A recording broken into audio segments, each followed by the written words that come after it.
Sahabat, banyak orang yang mengaku berpendidikan tapi tidak memiliki akhlak. Banyak orang yang memiliki gelar tapi tidak punya tata krama budi pekerti yang luhur. Terbukti meskipun lulusan UI. Nih, tonton. Akhlak dan cara bicaranya tidak mencerminkan orang yang berilmu. Lihat, tonton. Jokowi adalah presiden terburuk yang pernah dikirim neraka ke bumi. Dosen UI ini terlalu berani dengan menyebutkan bahwa Pak Jokowi merupakan presiden yang diutus oleh neraka. Kita bahas. Kita langsung lihat aja. Indonesia tidak siap punya pemimpin sehebat Jokowi. Saya juga sering dikritik tajam.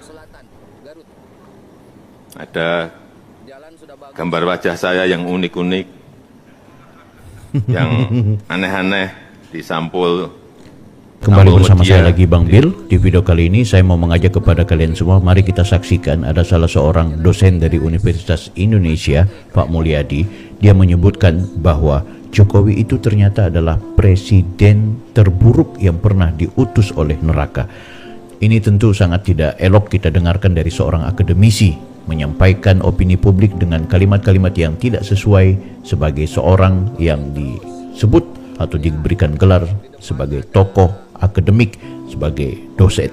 Nah, selain itu saya akan tunjukkan kepada kalian juga betapa Pak Jokowi itu sebenarnya orang yang punya strategi jitu, punya strategi kemampuan sebagai seorang presiden dengan pola yang dia bangun dan dia bentuk sehingga membuat pembantu-pembantunya, menteri-menterinya itu takluk. Setelah itu juga kita akan dengarkan M. Kodari, ya, Mr. Q itu kemudian menepis bahwa Pak Jokowi itu bukan orang sembarangan, dia adalah orang hebat. Langsung saja guys, jangan lupa like, comment, and subscribe. Saya mau beritahu Bapak Ibu bahwa ada orang yang dia lu-lukan jadi presiden, sebenarnya itu berbahaya bagi Indonesia. Tapi siapa lagi yang saya mau jelaskan? Siapa yang mau terima pendapat saya? Ketika semua teman-teman saya mengatakan Jokowi itu bagus, orang dari desa, Anda tidak perlu tahu, Anda pernah tahu bahwa Jokowi itu sudah lama dipersiapkan. Informasi itu yang tidak sampai ke tangan Bapak Ibu, sehingga mudah sekali ditipu oleh media, mudah sekali ditipu oleh para bandit-bandit politik yang dari kampus-kampus itu, akademisi, dosen, intelektual, mudah sekali kan tidak dikasih duit, suruh ngomong dia, Bapak ikut semua. Apa jadinya sekarang? Menyesalkan kita pelihara Jokowi. Dan setelah celakanya itu bukan berakhir Jokowi, ada lagi anaknya, ada titip.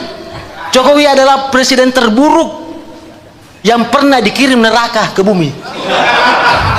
Jokowi adalah presiden terburuk yang pernah dikirim neraka ke bumi. Ini guys ya, presiden terburuk yang dikirim oleh neraka ke bumi. Sebagai seorang akademisi ya, sebagai seorang dosen mengungkapkan hal yang tidak senonoh seperti itu, ini sangat jahat menurutku. Dan kita perlu memberikan teguran juga buat beliau ini. Tidak elok lah bahwa kemudian Pak Jokowi ada kelemahan, ada kekurangan, ada hal yang aneh atau ada hal yang bermasalah, is okay. Tapi kalau kalimat-kalimat yang disampaikan seperti ini di tengah Pak Jokowi saat ini bukan lagi menjadi presiden, maka kita harus kemudian melakukan semacam perlawanan.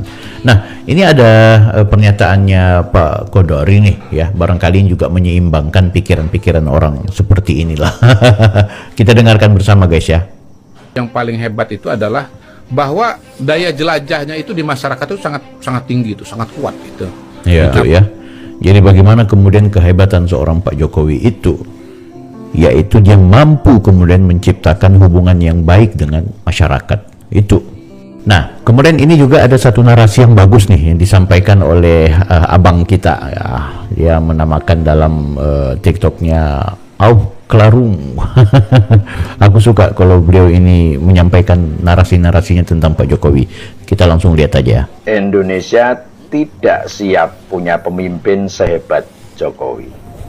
Saya juga sering dikritik tajam. Ada gambar wajah saya yang unik-unik, yang aneh-aneh di sampul media, di sampul majalah, di media sosial, dan ramai sekali, aneh-aneh, tapi tidak apa-apa, tidak ada masalah buat saya. Tapi cucu saya ada yang komplain, Mbah, manggil saya kan Mbah, wajah Mbah kok jadi digambar jelek banget. Ya, itulah. Ini bagian dari penghormatan saya atas kebebasan pers, kebebasan berekspresi, dan kebebasan berpendapat.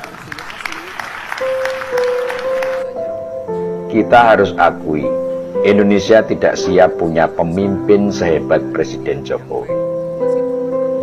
Tidak siap secara mental dan tidak siap secara politis. Politisi kita tidak siap, pers kita tidak siap, para aktivis kita tidak siap, bahkan kalangan seniman dan budayawan yang kita anggap berwawasan luas dan punya perspektif kemanusiaan yang jernih juga tidak siap. Politisi kaget dan melihat hadirnya figur Jokowi sebagai fenomena yang langka di dunia perpolitikan di Indonesia. Politik itu kotor, tapi kok ada politisi bersih yang bisa masuk gelanggang. Kalau istilahnya Pak Bambang Pacul, Jokowi ini Korea jenis yang berbeda, mungkin Korea hibrida. Pers dan media kita tidak siap dan cenderung menjadi kikuk dengan hadirnya pemimpin seperti Pak Jokowi. Kalangan pers yang punya jargon bad news is a good news jadi bingung menjual berita mereka. Tulis soal Jokowi isinya baik semua, padahal berita baik tidak menjual. Lalu bagaimana mau untung? Kalau sudah begitu, mau tidak mau media harus membuat pilihan, jadi juru berita pesanan atau menyulap berita baik menjadi seburuk-buruknya. Para aktivis juga tidak siap menghadapi pemimpin seperti Pak Jokowi. Aktivis kan tugasnya mengkritisi. Kalau bahan yang dikritisi tidak cukup untuk dikritisi, lah terus mau mengkritisi apanya? Akhirnya jadi sama seperti media. Kalau mau tetap dibilang aktivis, ya melayani jasa kritik dan demo pesanan saja. Ini aktivis apa hiperaktivis sih? Nggak perlu demo kok harus demo. Kalau aktivis jalanan melayani pesanan mungkin masih masuk akal. Lah ini aktivisnya mahasiswa. Mahasiswa itu kan kelompok yang sama-sama kita tahu memiliki kualitas dan latar belakang pendidikan yang lebih baik. Kalau akhirnya melayani pesanan atau yang sering diledek dengan istilah mahasiswa, lah terus ilmiahnya gimana? Seniman dan budayawan kita tidak kalah kalang kabutnya ketemu sosok pemimpin seperti Jokowi. Grup teater yang biasa mengolok-olok pemimpin korup jadi tidak punya bahan untuk dijadikan naskah pertunjukan. Zaman Pak Harto, zaman Pak SBY masih banyak bahan. Lah zaman Pak Jokowi ibarat sumur, airnya kosong, tidak bisa ditimba. Pak Jokowi memang jadi sumber paceklik seniman-seniman yang cari makan dengan sindiran-sindiran dan kritikan-kritikan. Jadi mereka mampet ketemu presiden sebersih Jokowi. Padahal seniman masih bisa makan dengan membuat atraksi dan menampilkan bakat-bakat yang hebat loh. Tapi maaf, jangan-jangan kebanyakan seniman kita aslinya nggak punya bakat. Lah terus apa bedanya sama aktivis jalanan tadi? Di kalangan budayawan yang seringkali juga disusupi rohaniawan, punya pemimpin seperti Jokowi ini banyak bikin mereka kaget-kagetan. Revolusi mental yang dijalankan Presiden Jokowi seperti mengambil alih sebagian pekerjaan mereka. Meski banyak yang mengklaim revolusi mental tidak berhasil, tapi kenyataannya kita bisa lihat sendiri. Di masyarakat telah terjadi perubahan perilaku dan sikap yang cukup menonjol, dan semua itu mengarah pada aspek mental. Kita lihat bagaimana pembangunan infrastruktur juga berjalan sejajar dengan gaya hidup masyarakat kita. Jalanan tidak sesemrawut zaman dulu. Para pengguna moda transportasi umum tertib menggunakan fasilitas. Ketaatan membayar pajak juga meningkat. Kepatuhan terhadap peraturan juga semakin baik. Toleransi beragama meningkat. Kecintaan terhadap budaya dan produk lokal juga jauh lebih baik. Terus tidak berhasilnya di sebelah mana? Tanpa sadar, budayawan dan rohaniawan kita mulai kurang kerjaan. dan harusnya mereka bahagia karena itu. Tapi seperti yang kita lihat belakangan, mereka ikut rame-rame menyudutkan presiden. Apa karena mata pencarian mereka mulai berkurang? Kalau iya kan bisa dibicarakan. Tapi ketidaksiapan itu tidak berlaku bagi rakyat atau kelompok awam yang memang sangat merindukan pemimpin seperti Pak Jokowi. Sejak Pak Jokowi menjabat di tahun 2014 sampai hari ini, kepercayaan, kebanggaan, dan rasa cinta rakyat Indonesia kepada pemerintah, terutama presidennya, sangat tinggi. Rating approval hingga awal tahun ini masih di atas 70%.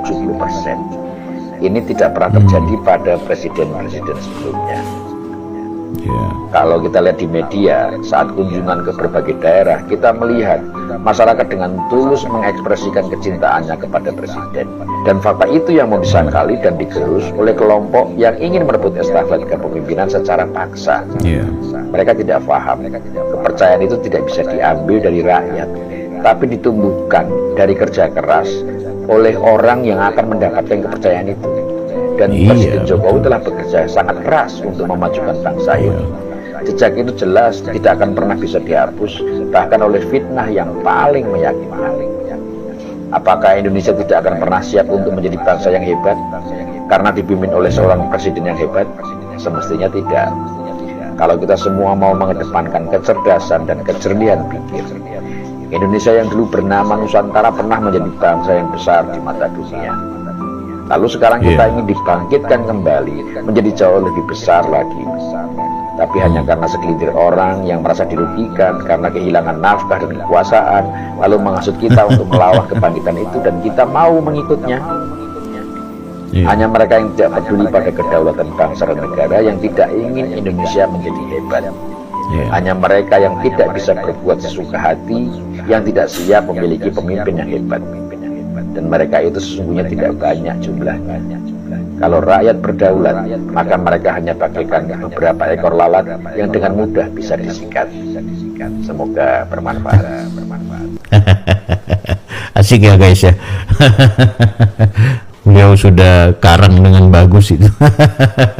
Oke, Anda bisa nilai sendiri. Nah, kali ini kita lihat lagi satu video. Nah, kali ini kita dengarkan bagaimana Pak Prabowo sendiri itu sedih dengan para profesor, akademisi, orang-orang yang nyinyir, yang menghajar Pak Jokowi gitu, tidak mau mengakui kehebatannya Pak Jokowi. Ini kita dengarkan bersama guys. Saya ini sedih kalau kita ini punya tradisi selalu menjelek-jelekan pemimpin, caci maki, cari kesalahan. Saya bukan apa-apa. Bagaimanapun prestasi pemerintahan yang dipimpin oleh Pak Jokowi ini mengagumkan banyak negara. Di mana ada presiden, ada pemerintah bisa menjaga inflasi 2,5%. Di mana coba dibuka sejarah 30-40 tahun ke belakang sampai sekarang. Sedikit negara 2,5% inflasi. Dan ini prestasi yang bukan jatuh dari langit. Kita pulih dari COVID. Saya ketemu pemimpin-pemimpin dunia. Pemimpin-pemimpin dunia mengakui, bahkan kaget, bagaimana bisa Indonesia termasuk paling cepat, paling baik pulih dari pandemi COVID-19. Kenapa? Karena leadershipnya Pak Joko Widodo. Saya saksi. Begitu COVID-19 hampir semua menyarankan ke Pak Jokowi lockdown total. Lockdown. Dan banyak negara melaksanakan lockdown total. Banyak negara. Beliau mungkin punya insting. Beliau tolak. Beliau tidak mau lockdown. Kalau lockdown, bagaimana rakyat kita? Rakyat kita, wong cilik ini bagaimana? Pedagang warung Tegal kalau tidak boleh keluar dari rumah, dia makan apa? Risiko, tapi keputusan yang tidak lockdown ternyata membangkitkan kita kembali dengan waktu yang cepat yang mengagetkan banyak negara di dunia. Ini pengakuan dari WHO sendiri. Saudara-saudara sekalian, saya ini bukan membela ya, tapi saya ingin selalu mengatakan yang benar-benar, yang salah-salah. Dengar tuh. Mana paham itu dosen tadi. Aduh, tapi sudah, orang yang sudah hatinya membenci pasti situasinya akan seperti itu. Nah guys, saya mau ajak kepada kalian, ini ada pembahasan di Retorika Show. Ini agak berimbang, bukan dalam konteks memberikan pujian kepada Pak Jokowi, tapi membaca bagaimana perbandingan antara Prabowo dan juga Jokowi. Ya, ini bersama Bang Pangi Syarwi atau yang biasa dipanggil Bang Ipang. Ini dengan podcastnya di Retorika Show. Kita langsung saksikan aja ya. Ini bagus untuk kemudian jadi pembelajaran buat kita. Ada dua pandangan mazhab sih. Pertama mengatakan bahwa Prabowo lebih demokratis dibanding Jokowi. Tapi mazhab kedua mengatakan ini kelihatan dua mazhab itu Prabowo justru lebih demokratis. Buktinya menterinya bisa berbeda pendapat dalam kasus kemarin cerita pagar itu kan. Prabowo kan cabut pagarnya. Kata KKP-nya tunggu dulu, ada pengadilan dulu. Jadi kalau publik, kalau kata saya, enak aja suruh kita yang cabut. Rugi dong negara. Pengarahan TNI, habis itu aparat bayar bensin, sewa kapal, suruh yang pasang yang cabut dong kan gitu. Ngapain lah? Enak aja suruh kita yang cabut. Mereka ketawa dong, kita yang cabut, mereka yang pasang. Bang, tapi masa kabinet butuh kedemokratisan, Bang? Maksudnya kan hanya ada perintah dan visi presiden gitu, maksud gua tuh kan gitu ya. Kenapa harus ada perbedaan pendapat walaupun kesannya jadinya demokratis gitu? Enaknya di Jokowi nggak kelihatan tegas tapi ganas gitu. Ketegasan tuh dijawab dengan resapel, ganti. Dan dia nggak pernah meledak itu, nggak pernah ngomong banyak. Kan banyak korbannya dulu. Sudirman Said ya kan yang berbeda, Rizal Ramli, pokoknya asal beda, nggak perlu dia menggertak itu, udah langsung hari Rabu pon. Kalau ini kan KKP ini aja ini sekarang berbeda dengan Prabowo, ini kalau era Jokowi ini udah berhenti nih, karena beredar perintahnya Prabowo cabut, KKP-nya bilang tunggu dulu, ya kan? Ini makanya orang lihat tampangnya brandnya ini demokratis, tapi hasilnya eksekusinya otoritarian gitu. Nggak ada diskusi, nggak ada perdebatan, nggak ada orang yang di era Pak Jokowi ada nggak terasa menteri yang beda pendapat, hampir nggak ada kan. Hati-hati menterinya yang hati-hati, karena kalau salah menerjemahkan jangankan simbol kan Pak Jokowi main simbol, matanya ngomongnya kalau dia ngomong ke kanan berarti hasil ke kiri kan, itu harus dibaca oleh menteri. Kalau dia ngomong lagi simbol-simbolnya tuh banyak kan, simbol-simbol teori kekuasaan Jawa kan sama Jokowi. Salah aja panglimanya nggak dikasih kursi di pesta pernikahannya kan, itu dieksekusi sama dia, dikasih pelajaran langsung. Dan itu omongan publik udah rahasia umum kan, langsung diganti. Dan itu hati-hati betul, menteri nggak boleh salah ngomong, harus nggak boleh miss, dan harus bisa menerjemahkan apa maunya jeronnya seleranya Jokowi meskipun dia tidak ucapkan. Oh itu ya, dia simbol semua. Gaya politik Jawa banget ya. Jawa, jadi menurut saya bukan garis putus-putus, garis komando juga. Nggak ada menteri yang berani berbeda. Jangankan berbeda, salah menerjemahkan maunya Jokowi itu udah dampaknya pecat, diberhentikan. Makanya yang kedua adalah hebatnya Jokowi, semua tim sukses relawan yang berdarah-darah nggak ada yang tercecer tuh, dapat kue semua. Sehingga bicara dia di situ bukan bicara orang pintar, orang hebat, bicara loyalitas. Di Prabowo sekarang kan parah sebenarnya. Loyalitas Jokowi yang masuk semua di kabinet sekarang. Hampir separuh 40% mungkin menterinya Prabowo itu adalah menterinya Jokowi. Di mana loyalitasnya kan? Jangankan gitu, KPK, Kejaksaan sama Polri aja masih orang pemerintahan sebelumnya. Enak nggak lihat Trump itu kemarin? Begitu dilantik langsung 10 keputusan ditandatangani. Membatalkan putusannya Joe Biden itu kan ganas ekstrim banget di Amerika, langsung ditandatangani mana yang dibatalkan, sama ditunjukkan 10 kebijakan yang dibatalkan langsung oleh Trump, kebijakannya Joe Biden dilempar itu. Kita kan nggak gitu-gitu amat. Iya. Tapi ini mengganti pemerintahan aja tetap nggak seberani. Kalau memang Prabowo otoriter harusnya kan diganti aja. Karena ini bicara loyalitas kan, khawatirnya itu yang dibilang itu yang lagi viral itu kan, hati-hati jaga, kata Korni kan, jaga bapakmu itu, takutnya nanti lewat juga. Karena bicara loyalitas, Statement liar ini. liar itu kan jadi liar kan, maksudnya apa? Jangan salah ngambil orang lingkarannya, inner circle, karena Jokowi sangat hati-hati betul menjaga inner circle-nya, nggak sembarangan orang. Itu orangnya kalau dipenggal lehernya ketulis Jokowisme, nggak bisa Jokowi B gitu, nggak bisa Jokowisme. Nah, itu. Tapi kan apa ya? Prabowo ini kan juga maksud gue memang di dalam kabinetnya Pak Prabowo itu kan memang banyak orang-orang yang pernah menjadi loyalisnya Pak Jokowi, atau dalam hal ini menteri-menterinya Pak Jokowi gitu kan. Tapi kan Gerindra dan Pak Prabowo ini juga punya bentengnya sendiri, Bang. Maksudnya bentengnya ini kayak Mayor Teddy yang menjaga gitu kan. Menteri Luar Negeri dari Pak Prabowo, banyaklah orang-orang Gerindra yang masuk dalam hal ini menjaga inner circle-nya Pak Prabowo. Kalaupun dia kemudian menjadikan menteri-menteri Pak Jokowi sebagai menterinya juga, ini kan bisa dibaca sebagai dua hal kalau saya bacanya gitu. Yang pertama adalah memang karena kinerjanya untuk melanjutkan hal yang lama, karena kan memang kampanye melanjutkan tuh. Yang kedua juga adalah karena menghargai Pak Jokowi aja. Menghargai karena ada Mas Gibran juga sebagai wakil presiden di sana. Gitu kan. Jadi ya kalau ada kekhawatiran Pak Prabowo mau ganti, saya rasa Pak Prabowo juga balas jasa kali ya. Atau Bang melihatnya gimana tuh Pak Prabowo terhadap Pak Jokowi sehingga banyaknya menteri yang masuk di dalam kabinet Pak Prabowo? Saya melihat Pak Prabowo itu kan sosok sebenarnya orang nggak mudah melepaskan jasa ya, budi orang ya.